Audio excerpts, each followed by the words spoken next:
கைகளில் உன்னை தொடாமல் கண்கள் தூங்குமா சந்தன தேனை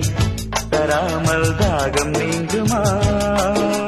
காதலன் கைகள் படாமல் காதல் ஏதையா இத்திரு பூவை உன்னோடு சேர்த்துக் கொள்ளையா இதழ்களின் மேலே இதழ்களினாலே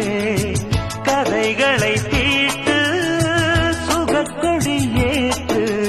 மன்னவனே என் மன்மதனே என்னை தொட்டு தொட்டு தழு பட்டு பூவே